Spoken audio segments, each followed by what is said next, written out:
Factorisation of the polynomial. त्याच्यामध्ये आपण first question solve करूया. तर फॅक्टरायझेशन ऑफ द पॉलिनॉमियल किंवा क्वाड्रॅटिक पॉलिनॉमियल आपण कसं सॉल्व्ह करू शकतो. त्याच्यामध्ये आपल्याला फर्स्ट टर्म आणि लास्ट टर्मचं मल्टिप्लिकेशन करायला लागेल. फर्स्ट टर्म आणि लास्ट टर्मचं जर मल्टिप्लिकेशन आपण केलं तर -5x² आपल्याला ह्या -5x² असं मल्टिप्लिकेशन आणायचं आहे. असं दोन नंबर आपल्याला शोधायचे आणि त्याचबरोबर आपल्याला -4x हे -4x एवढं ॲडिशन किंवा सबट्रॅक्शन अशा दोन नंबर शोधायचे. आता आपण कोणत्या नंबरचं मल्टिप्लिकेशन -5x होऊ शकतं. तर 5 फक्त 5च्या टेबलमध्ये 1च्या आणि 5च्या टेबलमध्ये म्हणजे 5 1 = 5 आपल्याला असं घ्यायला लागेल.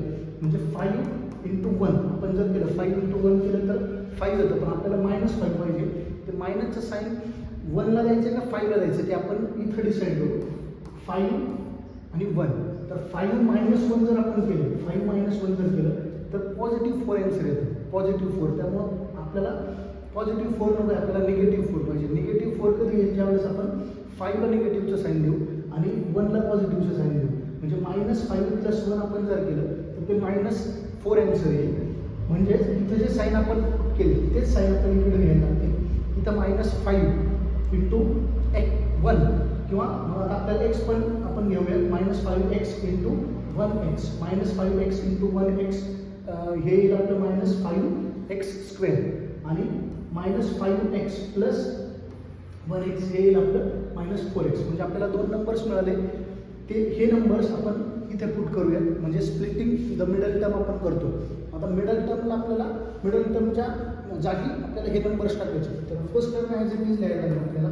मिडल टर्म -5x ही जी मिडल टर्म आहे -4x तिला स्प्लिट करतो आपण.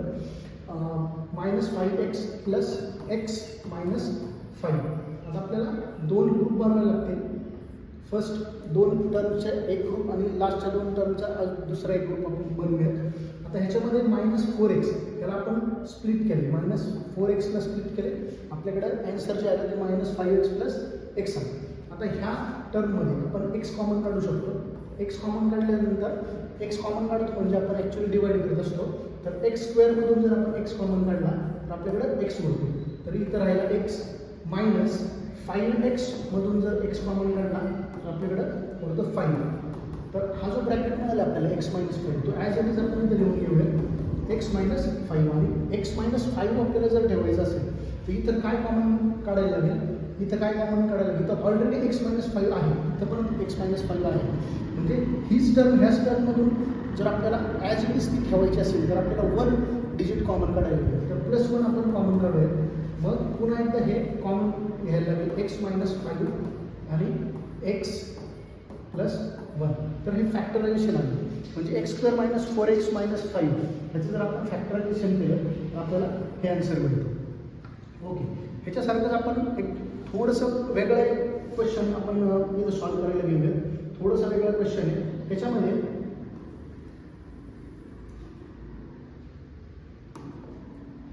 त्याच्यामध्ये एक वेगळा क्वेश्चन आहे.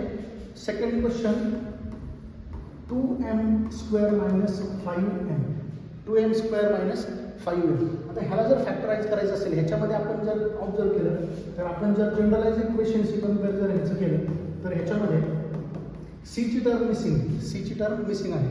म्हणजे इथं +0 = 0 आपण असं जर लिहिलं तर हे ॲक्युरेट किंवा correct form of the quadratic equation तयार होतं. पण क्वेश्चनमध्ये आपल्याला त्यांनी +0 हे दिलेलं नाही आहे. त्यामुळे हे आपण लिहायला नको. पण ह्याचं फॅक्टरायझेशन कसं करतात ते बघूया. इथं डायरेक्टली आपल्याला कॉमन घेऊ शकतो. इथं m कॉमन घेतलं. m जर आपण कॉमन घेतला 2m² मधून जर m कॉमन घेतला 2m² मधून जर m कॉमन घेतला तर m कॅन्सल होईल. 2m राहील फक्त. -5m मधून जर आपण कॉमन घेतला m तर आपलं m कॅन्सल होऊन आपल्याकडं 5 राहील. ओके. तर ह्याच्यामध्ये हेच फॅक्टरायझेशन आलं. म्हणजे हेच ॲन्सर ह्यालाच आपण ॲन्सर म्हणू शकतो. म्हणजे पहिल्या ब्रॅकेटमध्ये m आणि दुसऱ्या ब्रॅकेटमध्ये 2m - 5. फॅक्टर्स म्हणजे काय की दोन आपल्याला नंबर्स मिळतात. म्हणजे ज्यावेळेस आपण नंबरचं फॅक्टरायझेशन ज्यावेळेस बघत असतो दोन नंबर्स असतात त्याचं मल्टिप्लिकेशन केलं की आपल्याला एक जो पूर्वीचा नंबर होता तो मिळतो. आता इथं आपण इक्वेशन घेतलं तर ह्या mने जर आपण 2m - -5 जर मल्टिप्लाय केलं तर आपल्याला पुन्हा एकदा हे आन्सर मिळतं. So these are the factors of this polynomial. Okay, ह्याच्यासारखंच आपण एक थोडंसं वेगळं एक्झाम्पल आपण इथे ट्राय करूया. थोडंसं वेगळं एक्झाम्पल आहे ज्याच्यामध्ये आपल्याला एक आयडेंटिटी यूज करायला आहे. एक आयडेंटिटी यूज करूयात. त्याच्यामध्ये थर्ड एक्झाम्पल आपण घेऊ. थर्ड एक्झाम्पलमध्ये a² - 25 ह्याला जर आपल्याला फॅक्टराईज करायचं असेल, ह्या पॉलिनॉमियलला जर फॅक्टराईज करायचं असेल तर आपल्याला इथं दिसतं की a² हा जो 25 आहे, 25 हा 5चा स्क्वेअर आहे. तर 5चा स्क्वेअर मी असं लिहितो इथं a² - 5². आपण जर ऑब्झर्व केलं तर आपल्याला लक्षात येईल की ही जी आयडेंटिटी x² - y² आहे ह्याचं जर ॲन्सर आपण पाहिलं तर ते x + y आणि x - y असा ॲन्सर येतो. तर मग ह्या केसमध्ये आपल्या x हा आपला a आहे आणि y हा आपला b 5 आहे. म्हणजे x + y x - y असं आपल्याला त्याचं स्प्लिट करायला लागेल.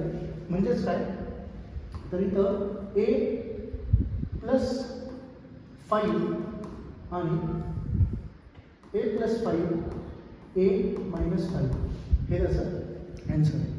आपण जर ह्याचं मल्टिप्लिकेशन केलं तर आपल्याला हे ॲन्सर मिळेल. तर ही काही इम्पॉर्टंट कन्सेप्ट होती की फॅक्टर्स आपल्याला ज्यावेळेस पॉलिनॉमियलचे फॅक्टर्स फाईंड करायचे असतात तर ते आपण अशा पद्धतीने पॉलिनॉमियलचे फॅक्टर्स शोधू शकतो.